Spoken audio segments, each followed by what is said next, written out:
team or civil engineer team from IMEG Christopher Consulting. I see John Leptoff's on the call. I thought I saw John Rinaldi on the call too, but I think he's there. Michael Foster from Great. And Michael Foster from MTFA will be joining us on the call, but I don't see that he's joined yet. I'm reaching out to him to get him to join the call as well. But those are the folks from our team. All right, Lori, do you want to introduce yourself, and then we'll have Bobby and the rest of Fire introduce themselves? Sure. Lori Stone, Fire and Rescue Planning Section.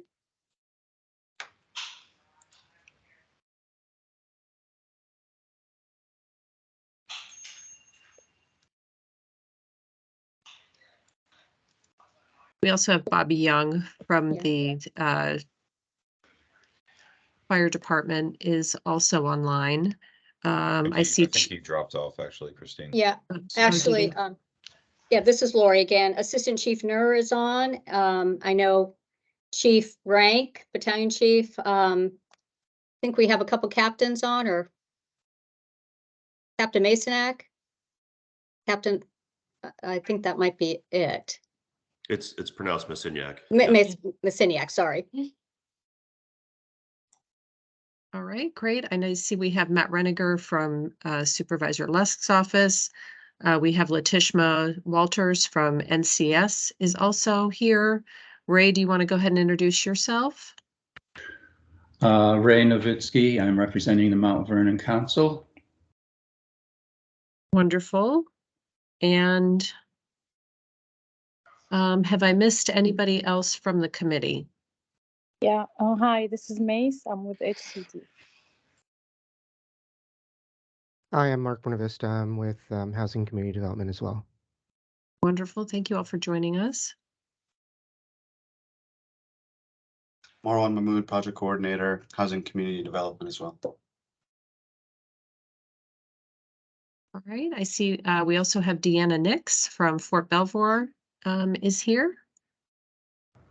And is there anyone else that we've missed?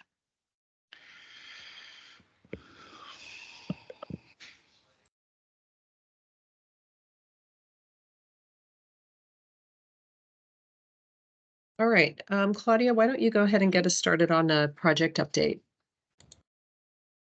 Well, actually, hold on one second. As I'm looking here, we have Ray on here, and we've got our supportive different groups that are involved in the project, but we don't have many of our community members on here. And so this is troubling to me.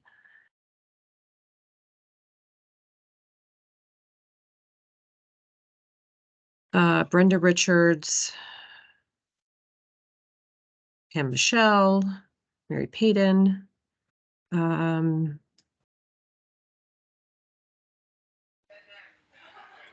So Christine, I know that Kiri Kincannon had indicated he wouldn't be able to join. That was one. And I think Mary Payton had to indicated she might only be able to join for half an hour. I don't know whether that was in the beginning or towards the end.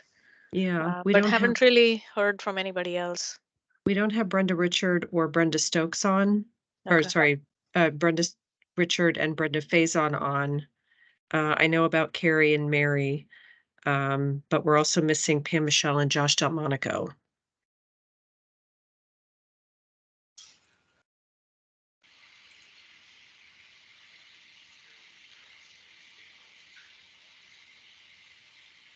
So we've got a great and perfect staff team here to present, but we don't have all of our housing and advisory committee members on, and some of them responded they were attending. So I'm just a little concerned that, we've got mostly staff on here.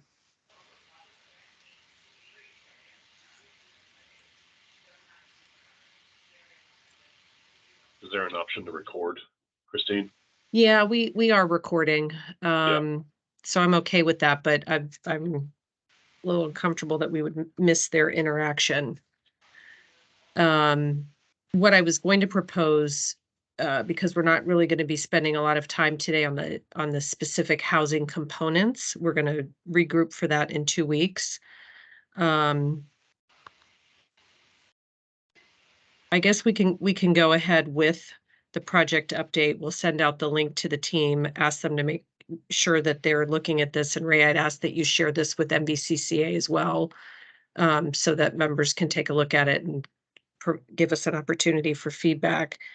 And then when we regroup at the housing, when we talk about housing at the next meeting, I think we'll have to maybe pick up some of this as well, if you all are comfortable with that. Tia, what are your thoughts? Christine, since we are recording it, at least everybody who's missing the meeting will at least have an opportunity to hear our consultant team present it. And then the follow-up meeting would be an opportunity for that interaction that we may be missing today. Okay. Ray, do you think that'll work? I think that's fine. The only possible explanation is that this meeting is on Teams, and in the past we've always had it on Zoom. So maybe there's an issue there trying to go transport from one to another platform. Okay. Normally folks would call me by now. I'm not getting any phone calls. I mean, I know when we started with Zoom before, people would call and say I'm having trouble, but I'm not getting anything. Mary, were you good getting in?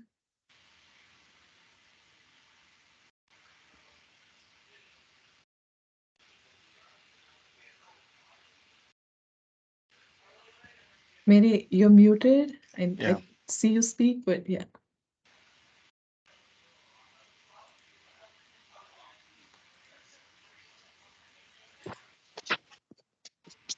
Oh, and there's Pam Michelle. Excellent. Okay. All right. I'm feeling a little better that we've got more of our committee folks here. So, Claudia, go ahead. Okay, good morning, everyone, and thank you for joining us today for the concept design meeting for the Penn Daw project. Since we met last time, I would like to share the items and updates that we've had since our last meeting. We've completed our programming phase and we moved into the concept design. For the past few months, we worked with BKV and MTFA on creating 3 concepts that BKV will be sharing with you next. We have also shared our concept with the using agencies, and we have received their comments and feedback as well. We are currently looking into their comments, and we will be incorporating them into the selected concept as we move forward into schematic design. Additionally, BKV had also developed the design of the outdoor space landscaping, and this is also will be shared with you when we go over the presentation. We've also had our preliminary meeting with the DPD, Department of Planning and Development, and we received their initial thoughts and comments and feedback as well. We're currently working through their comments. And we also toured the Carpenter Shelter in Alexandria. It's a co-located facility similar to our facility. It has an emergency shelter, supportive housing, and affordable housing component. So that was also a very positive visit for us. We got very good feedback and information from them. With that being said, I don't see Michael here, so I will turn it over to BKV, Mark Manetti, if you'd like to share your presentation. Please, if you can start with the concept design presentation. Absolutely. I'm not sure why Michael's not on the call. I think there might be some technical issues he's having on his end. Oh, I think I heard him. And I am on the call. Michael, Awesome. thank you so much. And then Yeah, Michael will. Yeah. I was getting some quick bounce backs on the email, and I thought, I think they're having trouble with their. I'm glad you made it. So we'll just leave it at that. Apologies. They reset our system, and anyway. I'm not the IT guy, and I apologize for being late. No worries, you're just in time. So we'll start with Michael from MTFA. He will be giving us a summary of our of the thoughts and thoughts behind the concept design that we're proposing today. And then we'll move forward into the presentation with Mark from BKV. So I'll turn it over to you, Michael, sorry. Well, thank you, Claudia. And I just wanted to say it's been a fascinating process, and that we really have tried to listen to so many parts of this, because we have 3 different uses, and it's critical to listen to each use, both operationally and civically, and each identity that plays an important role in the well-being and vision for Fairfax. Now, with that, each one has very precise requirements, but how they're organized will define the civic identity of the site, not only for the users, but for the community and the larger vision for Fairfax. So of the 3 concepts, you will see one prioritizes a big courtyard in front. And that courtyard has both many opportunities, but it also has some challenges. The greatest opportunity is it creates a civic space, and it's the negative space around it that gives a transition to the, to the neighborhood from the Route 1 corridor. It also segregates the entry approach from the emergency shelter, and it divides the space from the shelter to the rest of the complex. The downside is that deep courtyard gives a good front yard, but it leaves no backyard. And that backyard is relevant programmatically and civically for the more child-friendly playground spaces for kids in the affordable housing, and what we often call a cool-out space or cool-down space for any agitation from the homeless shelter, because you might need to remove somebody from the general population, but the last thing you want to do is send them out in the neighborhood at 3 a.m. So you got to balance these things. Now, there's another concept that is more of an urban edge, and it might look more like this community will look like in 10 years, but it might be a bit edgy, ahead of its time. But it does have the benefit of offering a very generous front space, urban edge, clear identity of uses, and a backyard. Now, the third option, which is neither a big courtyard or an urban edge, is a hybrid that offers, in some ways, the best of all possibilities, but in other ways, it doesn't do some of the things as uniquely as the more specialized urban edge or courtyard. And that is this hybrid model that you will see has a very generous courtyard, and it turns the axis of the shelter such that it has a very discreet entrance on the opposite side, closest to Route 1. It has supportive housing entrance in the front, and it leaves a generous space in the front for a civic identity for the fire station, but it also has a small backyard for the program uses we described. And I think what's interesting is each one draws on the larger values of those 3 audiences: the individual programming, the site constraints, and the civic identity for each one. And so I hope that gives a context of values, because each one has endless thought and detail that has gone into each one to help distinguish them, to help inform and make the right decision. So thank you, Claudia, and I just want to be available to answering the questions from Mark's presentation or anybody else that's here. Thanks, Michael. And as Michael was sharing, I was realizing that I had the wrong images lined up with the site concepts. So now they're correct. You'll see the hybrid concept has the T shape at the end, and the urban edge concept has more of the fronting. So that in mind, I'm going to take up from where Michael left off, and I'm going to provide a little bit of the functional analysis of the sites. I'm going to talk specifically about what is similar with all these different concepts before we go into the individual concepts. So with that as the backdrop, we'll start with the fire station function. The fire station is always the pinkish orange function, and it's always sited on the view right side of the site. Okay, so it's always on the right side of the site. We actually developed two separate fire station concepts for this process. A two-story concept, which is, if you're familiar with recent fire stations for Fairfax, is very similar to Woodlawn. And then we also developed a three-story fire station. Again, if you're familiar with Fairfax County's fire stations, it's very similar to Reston Fire Station. And the reality is that on the site, they each functions pretty much identically. The apron, which is your response apron, is always located in the same place. So you're always responding to the same point on Beacon Hills Road.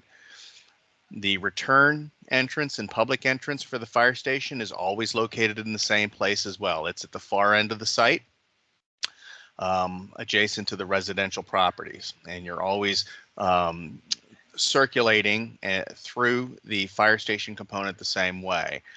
Fire station parking is dedicated within that zone that is the fire station. And all the uses for the fire station are contained on that side of the site, and there's no cross use. So the site is zoned in such a way that the fire station is functioning basically autonomously from the other uses on the site. And that was something that was very important for fire and rescue. For the affordable housing and the shelter functions, which are always occurring on the view left side of the site. So, and it's the blue and the dark gray portions, always occurring over on this side of the site. Again, there's a lot of similarities. We're always entering the site at the same point. We have the same types of challenges from topography. The site slopes from the top left corner to the bottom right corner, about 30 feet of fall across that 3 acres of site. And we're always entering the site for the supportive housing and affordable housing at the same point off of Beacon Hills Road, and the circulation is always the same. Where we're coming into the site, we're dropping in elevation about 10 to 15 feet to the far corner, and then we're turning along the back and dropping another approximately 6 to 8 feet as we move behind the building mass. What's different, as Michael said, is the way that we treated the outdoor areas within each one of these. And there's practical reasons for each one that support it. There's contextual reasons that support it. And we can talk a little bit about those as well. But the specific functions for the shelter and affordable housing, again, are all occurring on this side of the site, and there's no cross-pollination within the site. In fact, there is a level change between the rear apron and the parking lot for the affordable housing and shelter functions. In each case, the parking for the shelter and supportive housing and affordable housing is occurring on grade, but also underneath the building pad or underneath the building. So you'll actually be going underneath the building, and there's some additional parking there as well. So basically, that's how each one of these concepts functions similarly. And so what I'd like to do now is then go into each concept in a little bit more depth. All right, so we'll start with what we're calling the courtyard concept. As Michael mentioned, this courtyard is characterized by a large courtyard that occurs off of the public right-of-way that creates a generous space for activities. You'll see the housing entrance. There's the entrance for the supportive housing over in this area, and then the shelter entrance. One of the strong aspects of this concept is it does allow for a separation of the amenities for the housing and for the shelter. And the shelter does need substantial green space for functions that occur. So this specific concept does that very well. But as Michael said, there's no place for a backyard. You basically are going to be looking at this amenity, this green space here, to both provide for a community space along the right of way, as well as outdoor spaces to support the affordable housing function. The public entrance for the fire station is always in the same location, and the staff entrances occur along the building. Again, this is the 2-story concept. There's a 3-story concept as well. We did provide specifics on parking count and gross square footage, and then you can see that to the right. I think Mark, this is yes. Lori. I hate to interrupt, but I think we're getting confused with the 3-story concept. It's actually 2 stories operationally, correct? 2 levels, but the height is considered 3 stories? Okay, so in the 2-story concept, you have an apparatus bay that there is nothing built over top of it. And then there's the 2-story bay block next to it. Does that make sense? So it's very similar to Seven Corners, very similar Right, to right. It's the right. 3-story. Yeah. The comment about 3 stories, I think is Yeah. causing. So what we have here is we have a complete story over top of the apparatus bay. There's an intermediate story, and then there's a ground level story. I believe that that's the case. And we'll fast forward. Laurie, you're right in the sense, Laurie, it's you're actually right. the double-story space in the app bay Yeah. and then the floor above. Correct. Oops. Yes, so Reston Fire Station would be that model. Yeah. Yeah. Well, we'll get to that concept. Here's the ground level, and then you can see the level above. Right. Okay. So right, we don't have an intermediate story. My mistake. You're right. It's just a high volume space. My mistake, Lori. There's the opportunity for an intermediate story, but it's not currently shown that way. So my mistake on that. All right. Let's keep going. So when we get to the floor plan concept for the courtyard, you're seeing the supportive housing entrance, again, located right here. The entrance for the shelter located over in this area, and then the entrance for the affordable housing over here, and then the public entrance for the fire station over here with staff entrances on the side as well. You see the apparatus bay block. You see that there's no connection between the fire station functions and the adjacent affordable housing and shelter functions, and that was intentional. You can see there's a department legend on the right as well that gives you a key as to what each one of these spaces functions as. And then here you can see the second level, the third level, the fourth and fifth levels, and the lower level parking. We'll start from the lower level parking.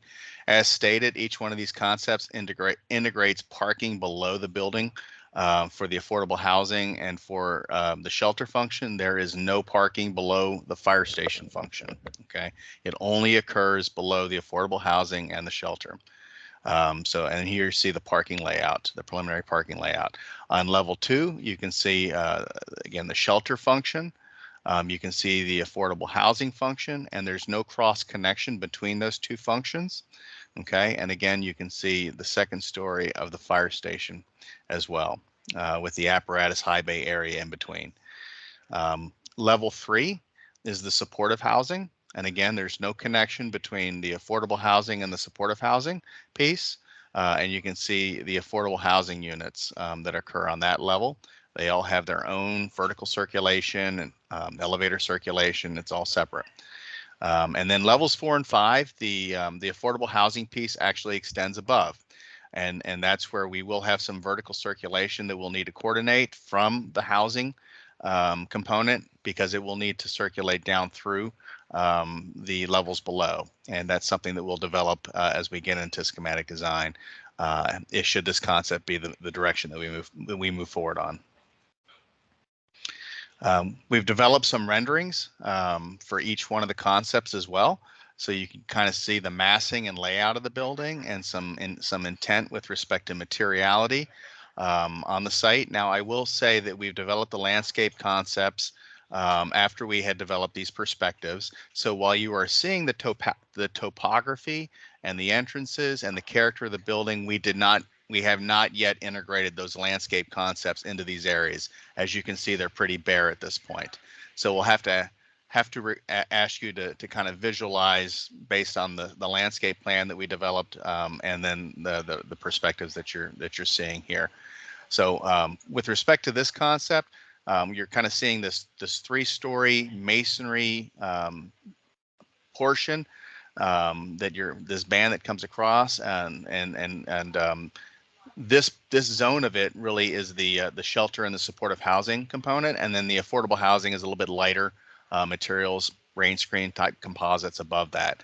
And then of course you can see the fire station function, and trying to blend in and carry some of those the material palette and colors, so that the overall composition is unified on the site. So these are just some initial thoughts and intents related to these concepts to provide you a visual of what they might look like. And we've taken perspectives from the west and then also from the east for each one of these.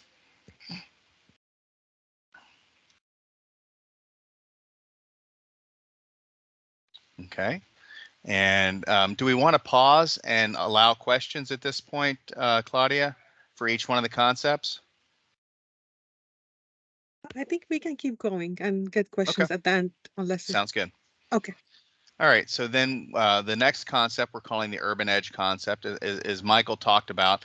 This concept is strong because it allows for a strong urban edge where the amenity space engages the public right of way. I'm not going to go into depth on the things that are the same about the concepts, but this is where the landscape concept and the amenity layout is a little bit different. It allows for amenities occurring on the front and the back, which is a strength of this concept. So in this concept, you can see that the supportive housing is typically on the shorter side of the building area for functional purposes. And then the shelter entrance is located in the front with a little bit more transparency. There, as the site does slope from along Beacon Hill Road from the plan left to the plan right, you will see that we will be terracing and stepping down as well. There's an obvious transition between the fire station pad and entrance and this area here, but there will likely be transitions that occur in this area as well. You can see that the housing entrance wants to be separate from the shelter entrance. There will be probably about a 3-foot elevation change. There's a 3-foot elevation change between where the entrances occur for the shelter and supportive housing versus the affordable housing, and then another 3-foot of elevation change for the fire station. So we are stepping down along the site as well as stepping back down towards the rear of the site. But again, the strength of this is it does provide a lot of separate zones for outdoor amenities that could be used for the different functions on the site. I don't want to spend a lot of time talking about the fire station because the functions are identical as we talked about. There are a few differences. The smaller footprint is going to make the site function a lot more efficiently than the larger footprint, and so that's one reason that the kind of the Reston concept may make a lot of sense. It also, from a volume perspective, you'll see when we get to the perspectives, it does provide a little more alignment with the massing of the adjacent buildings. Again, we did provide parking counts and areas over on the right column for reference. And for the main level, what you're seeing here is the supportive housing, again, is on the short side. We are developing a kind of a covered colonnade, which I think is a nice way that this concept specifically engages the outdoor amenity space. We will have an entrance for the shelter occurring over in this area.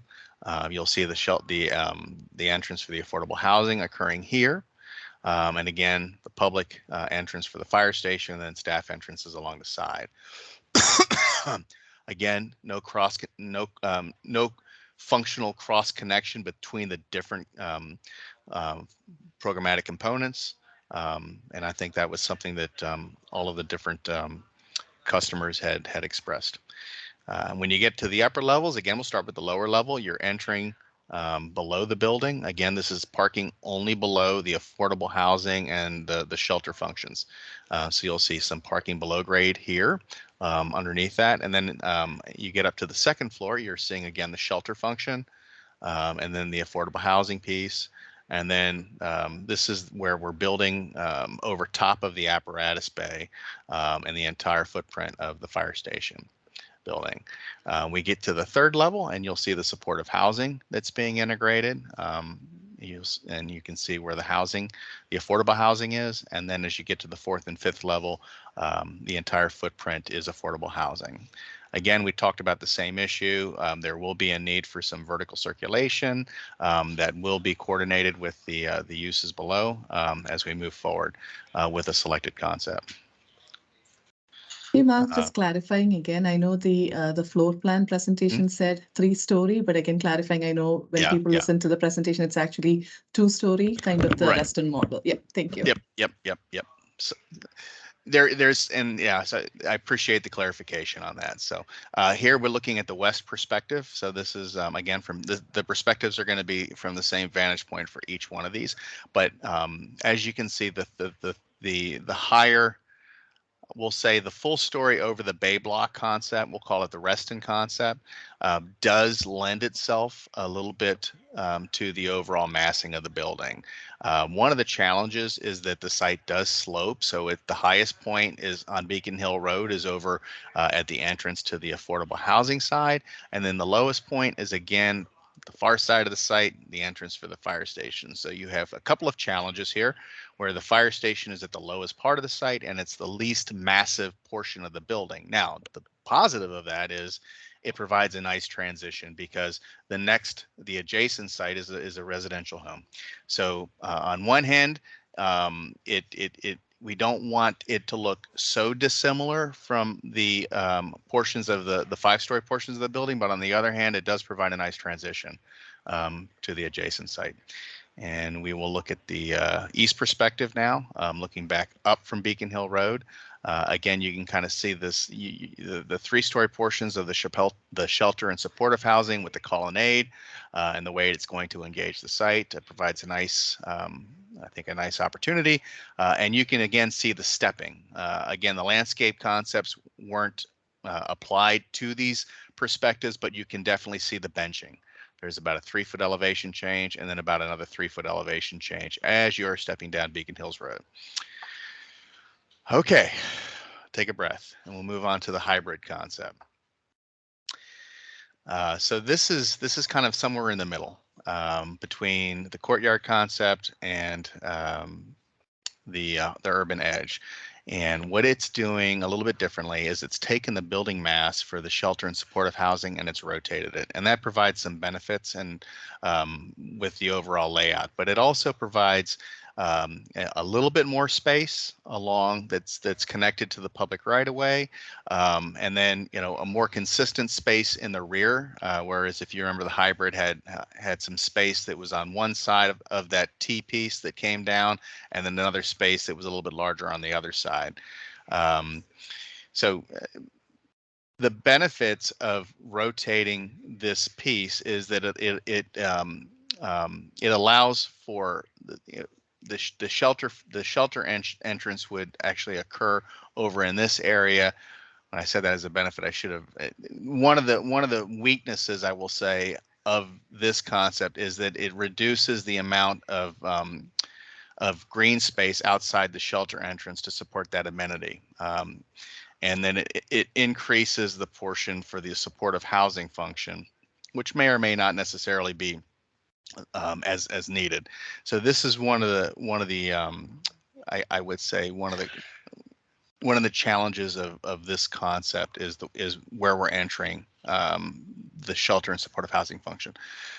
The housing entrance and the generous amenity space in front of it is going to provide a lot of opportunities for different types of outdoor activities, as well as trying to create a community amenity space off of the public right of way. So this concept is going to, one of its strengths, it's going to allow for greater community space and still support amenity space for the affordable housing. Again, you can see the parking count and overall square footages of the concept on this side. This is the 2-story concept again. So just as a flashback, you can see that this perpendicular piece is very long and linear and does create a little bit of a challenge for maneuvering behind the building, and it's not as efficient. Okay. As we get into the main level floor plan, again, you can see the entrances, both to the supportive housing as well as the shelter function. And here the affordable housing entrance with the main lobby, and then again the larger footprint concept for the fire station, more like the Woodlawn concept that you're seeing here.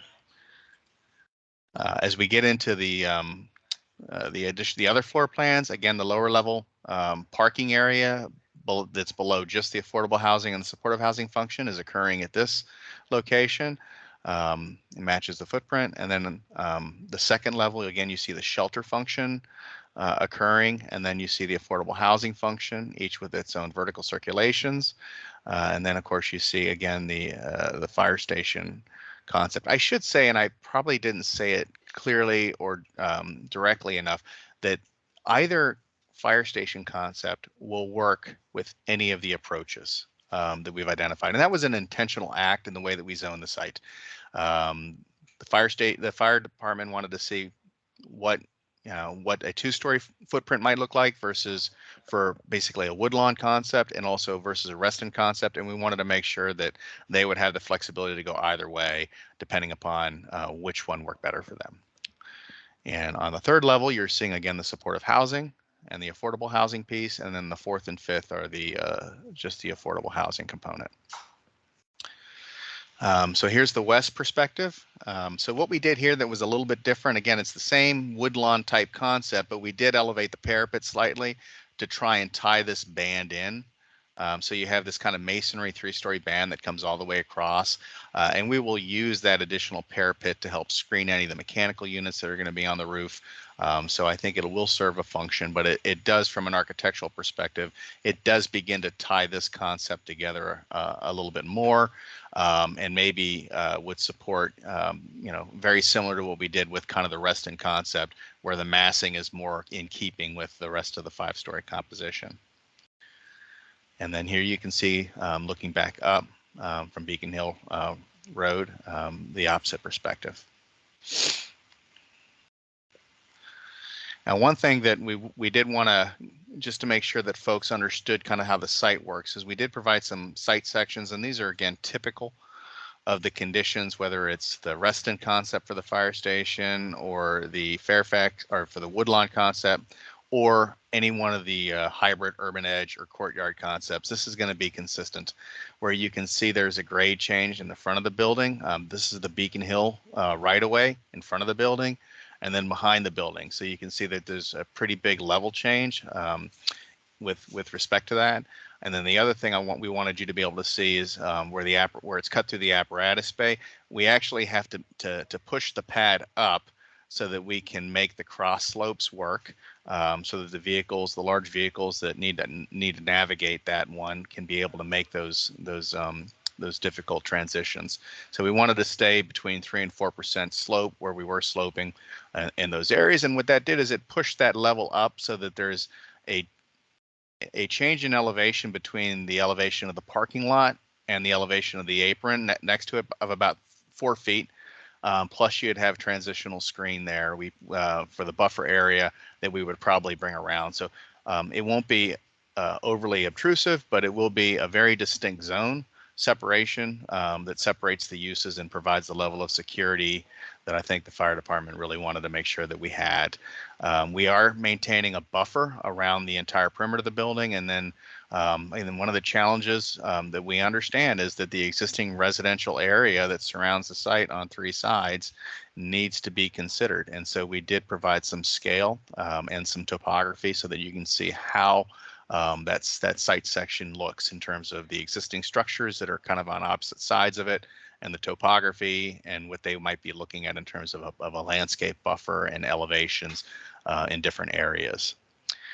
All right, so I think that was all that we have. So we wanted to leave this up to hear from the folks that took time out of their day to attend this meeting and give us your feedback or ask us questions, and hopefully we can provide responses.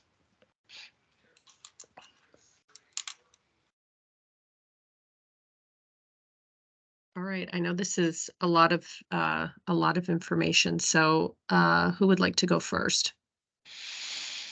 I could go first because I have to leave it before 10:30, so I'll go ahead, Mary. He's first. Yeah, I really like the urban edge concept. I think that one is more in keeping with the way the area is going to develop. I think it also offers a little more private outdoor space for the people in the affordable housing and the shelter and the permanent supportive housing. The fire station configuration can be up to the firemen. I don't have any opinion on that, but I think the urban edge is when we're building, as we're developing around Penn Daw, we see that concept going into effect. We see the buildings close to the road. I think that's more in keeping with what we're doing in the whole BRT area along Route 1. So that's my preference.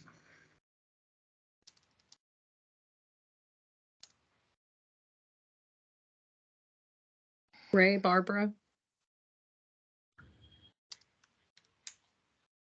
I have a few questions based on the presentations. What does the 3-story fire station concept provide us that the other two don't? It looks like the footprints are about the same, and I'm thinking that one of the reasons for going 3 stories is that you save a little bit on the footprint and the land that it covers. Yeah. So again, taking the correction from Lori, it's not really 3 stories. It's that you're building over top of the bay block, which is like a 2-story block. So it's really 2 stories. But what that allows you to do by building over the bay block is it is actually reduces the overall footprint of the building pretty substantially, probably by about 20 to 30%. And it also compacts it. So if you recall the what we're calling that woodline concept, there was a very elongated and linear 2-story piece that we basically have to get around. So the vehicles have to be able to circulate around. It does take up more footprint, and it's just it's not quite as efficient in terms of the overall cost per square footage. You know, I don't know that there's a huge difference in either of the two concepts. The resting concept versus the woodlawn concept. So I don't think that that's a real driver here. It really becomes a discussion about functionality. I think Fire and Rescue is learning how Reston is operating right now, as it's been open for I think about 6 months or maybe more. So they're seeing some of how that specific model operates, and I'm sure there's some lessons learned. And likewise with Woodlawn, that's been open for about a year. So I think there's some good data to pull on, but I would definitely want to listen to what Lori and Kirsten have to say with respect to, you know, the direction of the fire station.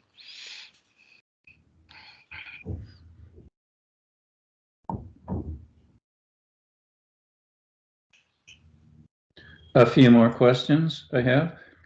You talked about the need for outdoor functions that occur around the housing portions. What kind of outdoor functions do we need on the shelter? I'm going to ask Michael to talk a little bit about those outdoor functions, as he's the one who is most specifically, you know, geared into that. The aim of my question is that I can understand that the affordable housing and maybe even the transitional housing for better, I forgot what you call it, would need kind of outdoor play space and places for the residents to attend. But the shelter, my thinking, and I think we were told that the shelter is an adult shelter and it doesn't have children and families. So I'm kind of wondering if that needs an outdoor space, play space. You are correct, and that the outdoor spaces for the affordable and supportive housing are very different than that of the shelter. And you are correct that in the affordable housing, it is nice to have a welcoming civic front yard space that can be shared with the civic identity of the fire station and firemen as public servants and engaging the civic realm. But there's also a need for outdoor recreation and play space for children and the affordable housing, and even some fresh air to go out and have a grill for a hamburger, just to, have a different experience. And that's very civilized. And it's not ideal if they're all in the exact same location, because it's not quite big enough to segregate it. Now, this shelter has an entirely different outdoor space need that's not related to any of those. And understanding that we want to welcome the homeless, or the people that are experiencing, citizens that are experiencing homelessness. We want to welcome them in a dignified way. And we want to be able to see them as they ostensibly come from Route 1, and be able to see them and greet them in a neutral space. Because for some people experiencing homelessness, they may have experienced a trauma, have anxieties, and it might be hard for them to walk in to a civic, institutional, or government building. So you want to have a forecourt that you can see and even greet them, A, so you can help them, B, so they don't back off and wander around the neighborhood. You'd rather greet them and bring them in safely and not have them wander around the neighborhood. 2, once you do that, which is a forward-looking space towards closest proximity to Route 1, the last thing you want to do is, this is not a prison. This is not captive. People can come and go. It is a very civil and intentional design to help people and protect them. So if there is an incident, a behavioral incident that requires them to be removed from the rest of the community, you do not want to kick them out at midnight, because if they're agitated, they will, A, not be helped, and B, wander around the neighborhood. And that's not the goal. You should have an outdoor, not play space, but outdoor recreation, fresh air. We sometimes call it a cool down space that is preferably in the backyard. So if somebody is a threat to staff or someone else, kicking them out is a bad idea for the community, but removing them is necessary. And the temperature is the same in a very nice small garden than it would be on the street. So you really help people cool down, get their thoughts together, and desire to come back in. And I don't want to get overly technical or medical, but it's a very important element of serving, helping our neighbors and citizens that are experiencing homelessness, so they can be helped and we can help solve the problem without exacerbating the problem. I hope that helps understand that question a little better. It's a very good question, and it's a very important answer. So the outdoor spaces should not be connected or close to each other? It would be separated somehow. They would be screened off in a very manicured landscape, garden separation. So there's a feeling of safety, but not a feeling of incarceration.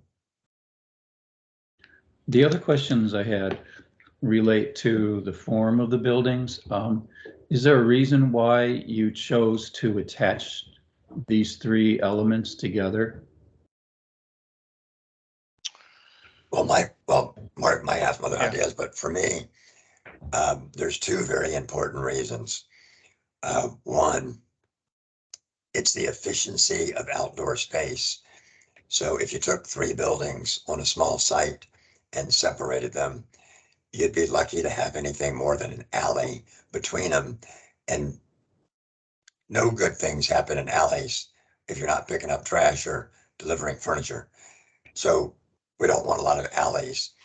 But what we do want is to help fulfill the One Fairfax vision of a civic identity for the civic functions. And this is a mix of uses that, while very different, and they have separation, vertical separation between them, it's really one civic campus. And the site's not big enough to put 3 institutional buildings, and it just takes up more green space because the alley between the buildings isn't usable green space.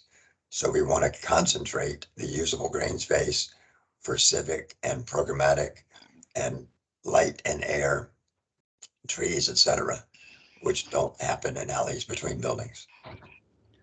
This is an editorial comment. I don't want a response, but maybe the county erred in trying to cram all of this on this site to begin with. So we have that problem. The other item I wanted to mention is that there doesn't seem to be much separation. I know you've addressed it between the affordable housing and the shelter housing. They tend to look like the same building in all 3 of these. I'm wondering if we want to give the shelter people, or I should say the affordable housing people, a little bit of a separate identity so it looks like they're not part of the shelter. It relates to dignity and pride of living space. I think you raised a good question, and I appreciate it. And I agree that is an important thing for each building to have its own unique identity and dignity. And in doing that, that is both architectural and landscape identity, because each have very distinct uses and needs. And I appreciate you saying that, and that will be an important part of our consideration as we advance and pick one concept so that we can focus on one but not 3 individual and unique evolutions of the architectural design. But I would like to comment on the issue of the site use, and with all due respect, the current zoning in this area and the vision is, if this site were being rezoned for commercial use, it would have probably significantly more density and use. And the reason this one doesn't is that there's a high value of importance of outdoor space, both for transition and relief to the community and neighborhood, and for all the program uses that we just mentioned. So many would argue this is potentially underutilizing the site, not overutilizing it, but we're using the leftover for generous outdoor spaces that are important to civic transition to the neighborhood and that are important for the program uses of the buildings. We definitely appreciate your comments and thoughtfulness. Thank you.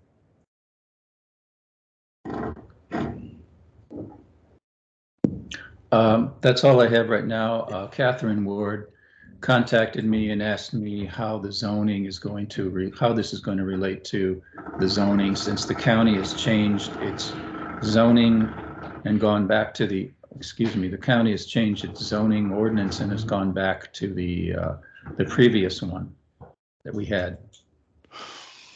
And also she asked that we make sure that the local residents, I know some of them were invited, but they're not able to make a morning meeting since they do have day jobs. Asked us if we could have the same presentation for the same discussion with them at a future date. I know that Christina had mentioned that earlier. I wanted to. I think they've also been texting me as well, right? So I think that's a good point. We're recording the presentation too, and so that'll be put up on the website so the team can look at it. So when we get through this part, I think we could talk a little bit more about, timing, next meeting. And I am going to suggest that we do an evening meeting that's in person. I think here at the Government Center would be good. Related to ZMOD, what I can tell you is, the Supreme Court did issue the opinion on the ZMOD ordinance and saying that it's void.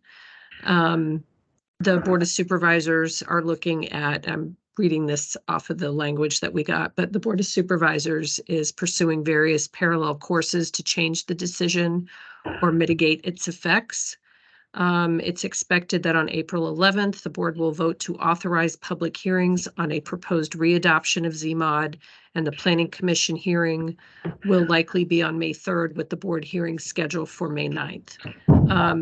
In the meantime, county staff is reviewing pending applications under the prior zoning ordinance.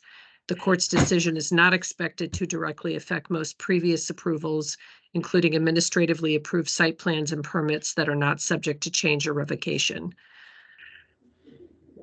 So when we get into the next steps, Claudia, you can kind of talk about what we're going to be doing with the zoning, but hopefully, Ray, that'll be resolved before they start those actions. Okay. Getting back to the design again, to the buildings, I probably would have taken a little bit of a different route in trying to form a separation between the shelter and the affordable housing. I like the way you've laid them out on the site in terms of where each one goes, given the shelter a close proximity to Route 1, since I think that's where most people will come from. But maybe Pam can address how, if I was a resident in the affordable housing, I would not want shelter people wandering into my lobby thinking that they were entering the shelter.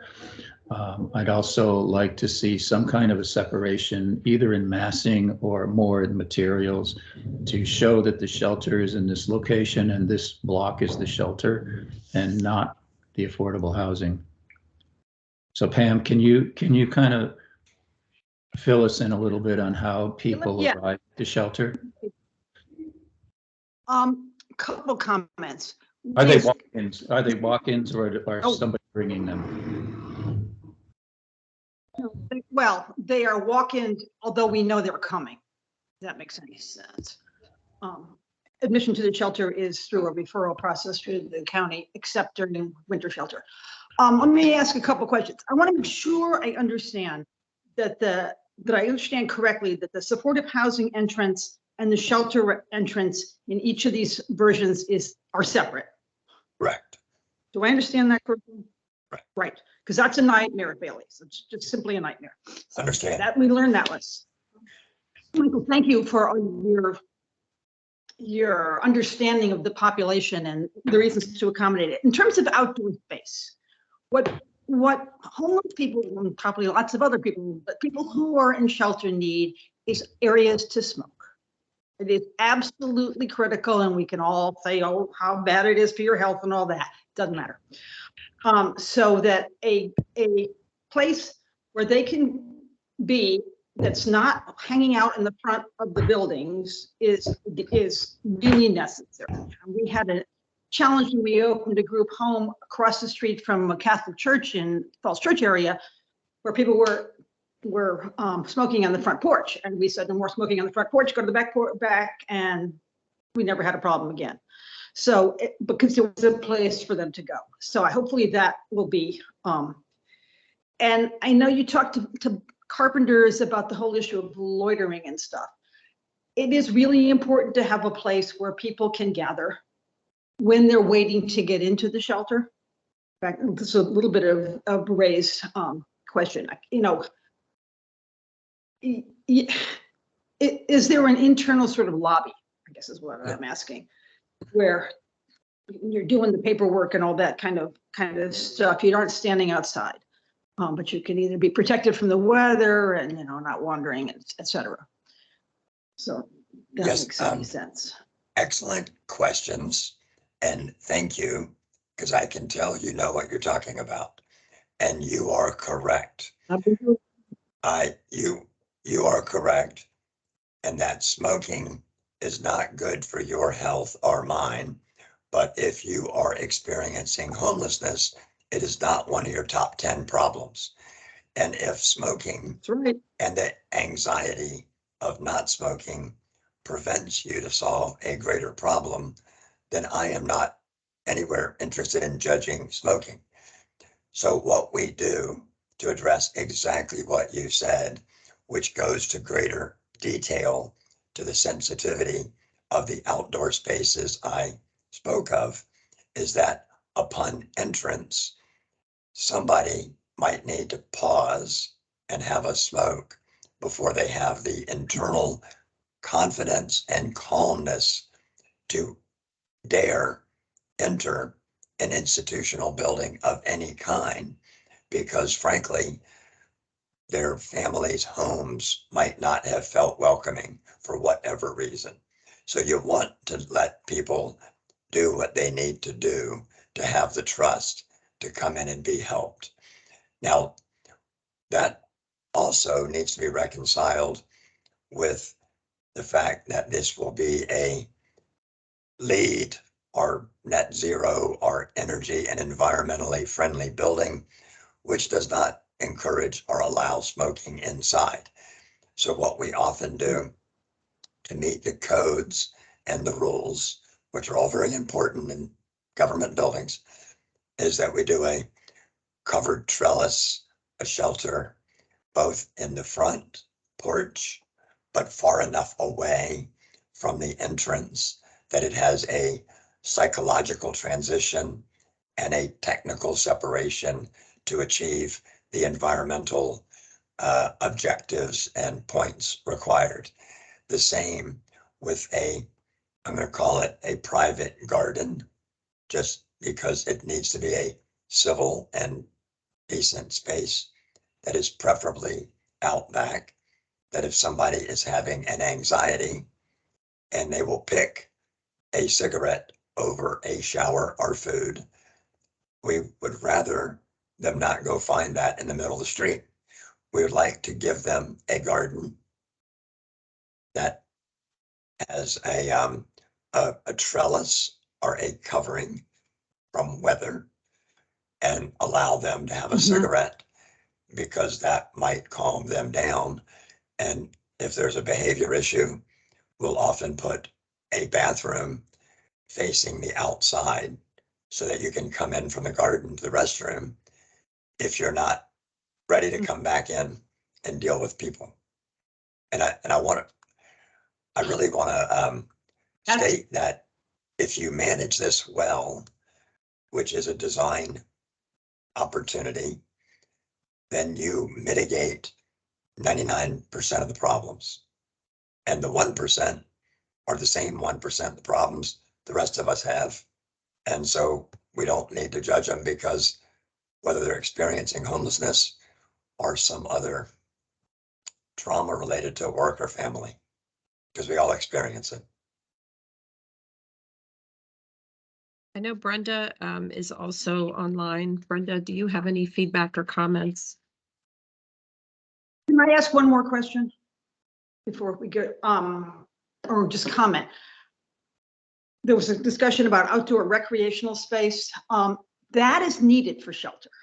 We have a lot of groups who want to come in and do programs, activities, cookout, 4th of July things. So it's not that shelter people don't need outdoor space. They do need outdoor space, enough to be able to have some sort of social gatherings. It's not every day and it's not constant, but it is part of what Michael's talking about making life acceptable and seeming non-traumatic, I guess is the word I'm looking for. So. Agreed. And that outdoor space needs to be not filled with playground equipment or even gymnastics equipment, but it needs to be a social gathering. I always like putting a chessboard out there because, believe it or not, I'm a pretty good chess player. And I've had a number of homeless people school me in 90 seconds. There's being homeless doesn't mean you're not a 200 IQ. It just means you're experiencing some trauma. Trauma, yeah. Okay. Thank you, Pam. I'm checking to see here. Brenda is still on. Yes, I'm on. Okay. Um, good presentation. I really do like the urban setup, and I love the thought of really giving that humanity piece to those that are in need, the space, and thinking about when people are transitioning from whatever they may be going through, and being mindful of that is impressive. So Michael, great presentation. I like how you thought about those other little places, because it really gives a anchor and a dignity to those that are experiencing homelessness and situation. So yes, I'm amazed. Great presentation. Thank you. Thank you.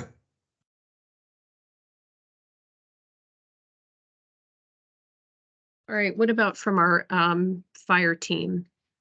I know that county staff met with fire in each of the shifts to talk about the different concepts, but you know, Bobby or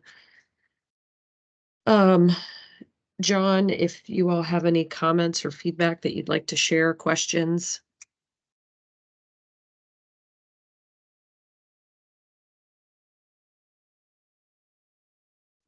Bobby here. I'm sorry, I've been jumping off and on. I'm at work today.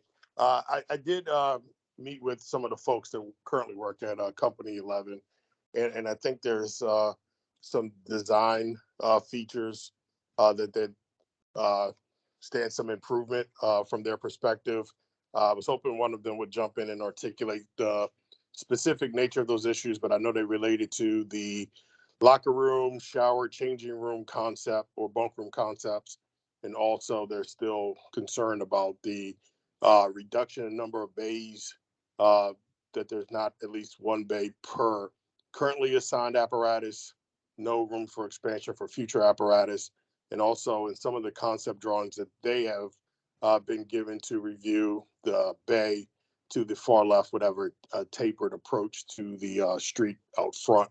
But I'm hoping someone that is there who had those concerns would be able to jump in here and articulate more specifically what those issues or concerns were.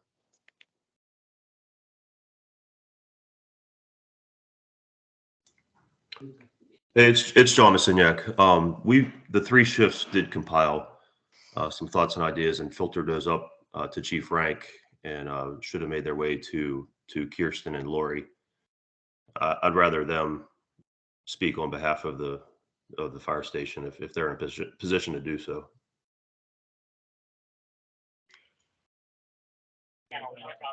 Yeah, this is Lori. Yeah, we have the compiled list from all 3 of the station personnel, and that was, reviewed and taken to Public Works. I don't know if that's been given to the architect yet, but I think that's in process. Yes, you're correct, Lori. That has been shared with BKV, and we are evaluating all the comments. And as we develop the concept further, once we select one to go with, we will look into incorporating those and how we can accommodate them. John, did you all talk at all about the different concepts? Outdoors, I know you mentioned internal things, but is there anything with the outside, with the layout, that you all want to talk about? Yeah, there was a couple things. I know Bobby mentioned the and some of those are specific. Obviously, we're looking at it from an end user standpoint, and maintaining the ability to respond the way that we do now. I know the design is based on the allotment of land that we were given for the fire station, so there's not much we can do there, and that includes the reduction of one apparatus bay. Some of our concerns, as far as I think what you're referencing, the outdoor space, is that there was some space allotted for like gathering areas, maybe a small picnic area or patio, that we, you know, historically, if you look at fire stations that have those now, they get used very little. And I would say at a station like this, one of the busiest, if not the busiest in the county, we typically don't take advantage of that kind of space. We'd rather see it utilized for, you know, for inside usable space. Also, that transition between the affordable housing and the apparatus bays, I know there's a grade change there, but we just wanted some type of buffer so that units could respond out of the bays without having to worry about a child or other individuals, you know, possibly against the bay door that we might miss, you know, in the evening or really at any point. Other than that, I think a lot of it just had to do with, you know, deciding on the footprint that we were going to favor, which there's only two options there. Everything else was kind of internal, you know, to internal layout. You know, fitness area, I know we were granted an exception on size to having a larger fitness area, but location of that within the building. And again, I myself, I visited Reston. I haven't had an opportunity to work there, but I went on one of my days off just to see the station, talk to the crews and see what works for them, what doesn't. And I know they expressed, you know, a few concerns, things that they learned through trial and error. And I think Kirsten and Lori have done a good job incorporating those thoughts and those suggestions into the current recommendation. But like I said, more specific information was filtered up to them as far as the, you know, the actual blueprint or layout of the insides of the building. And I know there's a few things that seem like non-negotiables from the county side. I think it's just taking those and making them work best for those that are going to be there 24/7. Okay. Does that help? Does that help? Yeah, no, that absolutely helps. I just want to make sure we give everybody a chance to, you know, provide their feedback and ask their questions. Yeah, there's a few specifics that we sent up, and I think they're going to work on their end, you know, with refining the internal design of the building. But externally, like I said, the you know, some of those spaces you're referencing just simply don't get utilized. And we have several stations that have, you know, nice patios and picnic tables and such, and often, you know, more often than not, they don't get utilized. So I would rather see those types of areas. If it helps us with our internal living space and where our daily operations occur, I'd rather see that space allotted to that instead. I know the team right out here outside our station. I never see them out back in the courtyard. Yeah. Yeah. It is nice, but again, that you know, when you're talking about a gathering area, I think having a sufficient gathering area within the station, you know, our day rooms have now, you know, this is a very large shift. You know, we need enough room to comfortably fit, you know, 16 to 17 people in a room, which is your daily, you know, if you have some downtime or in the evenings, even if you look at the current Fire Station 11, it's got a sizable day room with a lot of furniture, but we still have to utilize the kitchen table to fit the entire shift, you know, and we just want to make sure that when we move to a new facility that it's able to comfortably accommodate that and not, you know, resemble kind of what we're dealing with right now. Yeah. John, were there any parking issues? Are there enough parking spots for shift change? Yeah, I don't think the number of parking spaces is going to be an issue. I think the way they're situated on the site, and again, we're limited by the footprint of the plot of land. I think you're going to see some. Well, I'll speculate and say that looking at it on paper and not having dimensions, we really can't visualize it yet. But just to make sure there's adequate turning radius where there's parking around the rear of the station, and make sure apparatus is able to make that, make that swing to enter the building or enter the base from the rear. But again, these were just concepts, so we didn't have dimensions. It's kind of hard to put things in perspective without, kind of having some measurements or, something to compare to what we have.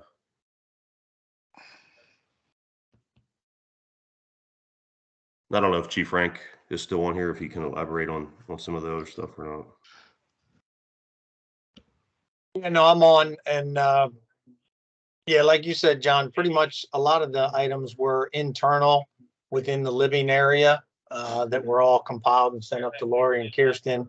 The concepts, of course, the front apron is our biggest concern, that we don't have someone running across when we're trying to respond out of there, which we addressed with Lori and Kirsten to take up to the architect. So, but yeah, overall, station design and the other facilities, obviously not a whole lot of changes or input from our side.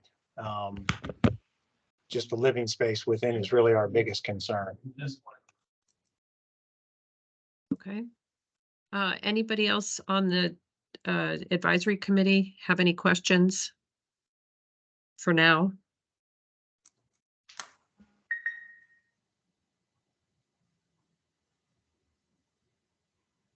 All right, Claudia, do you want to walk us into next steps? You're muted, Claudia. Claudia, you're muted.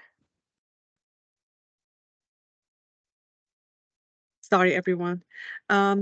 With all this information today, it's lots of information to absorb. So we will be posting the presentation on the website, so you guys can have a chance to review, look through it, and see if you have any questions, feedbacks to share with us. And as Christine mentioned, we will be regrouping again in the next few weeks. We'll reach out to you about that.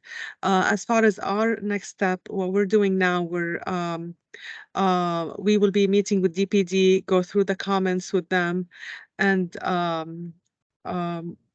provide responses. And but that's all what I have. And until we select our concept and move forward into schematic design, we'll be addressing all the using agencies' comments and your comments and feedbacks into the design.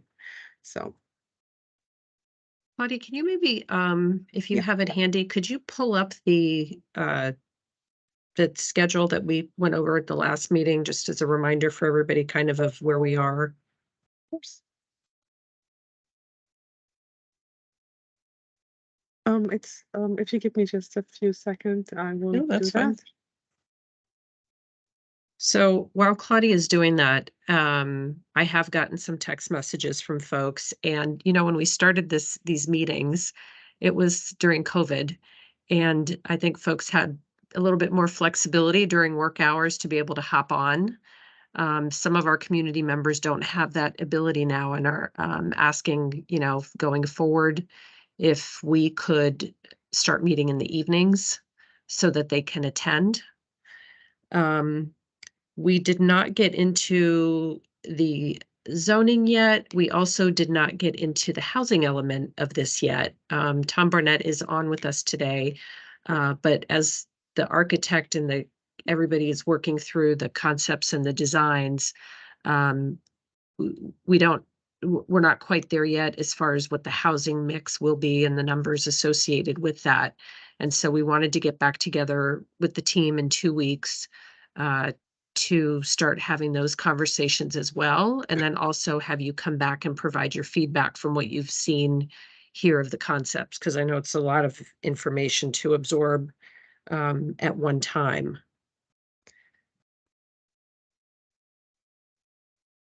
So go ahead. No, go ahead, Christine, sorry.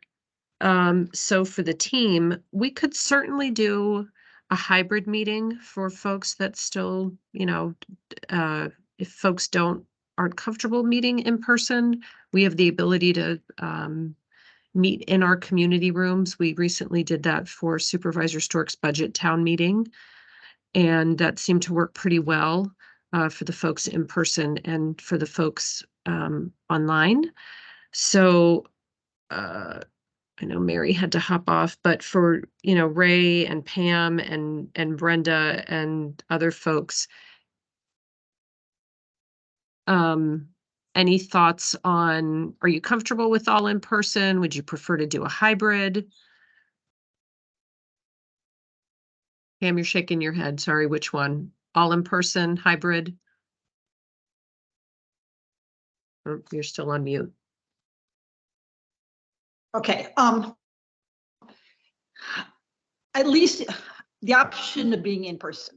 And I think it's critical to be there. This kind of stuff is really hard to absorb on screen, and having big pictures, big posters of the designs would be really helpful.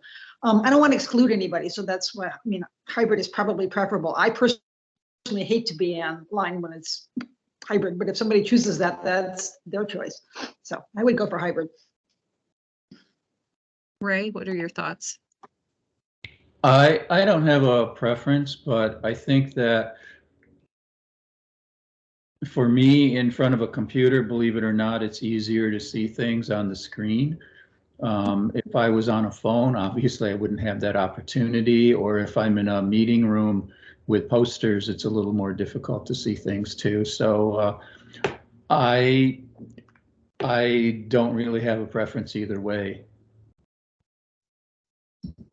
Okay, Brenda? Hybrid would be great. Okay. Thank you. What about for our fire folks? Hybrid, good for me. I might say that maybe a hybrid or an online, which is what I understand hybrid is, in addition to in-person would be good, because there might be some people in the community that work during the daytime and would not be able to meet at night because of childcare and babysitting issues. So it offers them an opportunity to participate from home. Okay, I think what we'll do is I'll send out we'll survey the advisory committee and see what kind of feedback we get on that. But for now, I want to talk about dates, because we want to be able to get as much feedback as possible to the team as they're going through their scheduling. And so I was going to propose that our next meeting be in 2 weeks on Wednesday, the 12th. And we'd set it up, and we'll send this out to the committee to make sure that folks are available. But Wednesday, the 12th at either 6 or 6:30 p.m.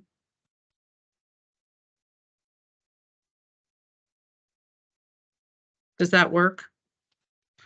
Which day again? Wednesday, April 12th at 6 or 6:30. I think believe that's fine. That's the day that I will be at budget testimony, but let me Okay. confirm that. Okay.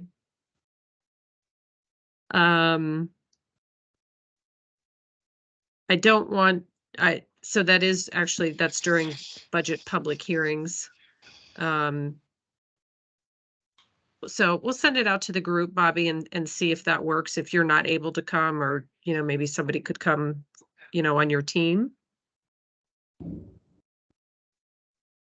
Yeah, that's probably a viable option. I just that date sticking out. I believe that's the day I signed up to speak at the hearing. Okay. All right, and then we'll need to talk with the internal team too. Originally we were looking at a morning time, so I'd need to check with Tom Fleetwood and Tom Barnett and their team as well. But they can also participate remotely if that helps.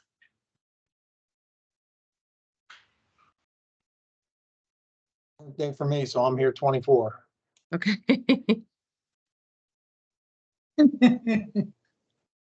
Great. All right, is there anything else for the group?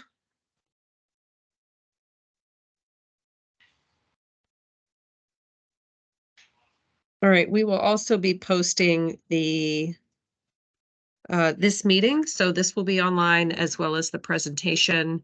And the other thing I do want to ask, is there a preference between Teams and Zoom for our community members? I think there's a preference for Zoom because we've had the meetings on Zoom before, and there are many more people, especially in the community, that are not part of this this task force that have Zoom than Teams. Okay. Got it. And we can certainly do that. I will say, Ray, if we do it hybrid and we use Zoom, it makes it a lot more complicated for us because the system is geared towards Teams, but we can work with our IT folks. Creates another layer of support that we have to have here in person, but we can certainly work through that. Christine? Yeah.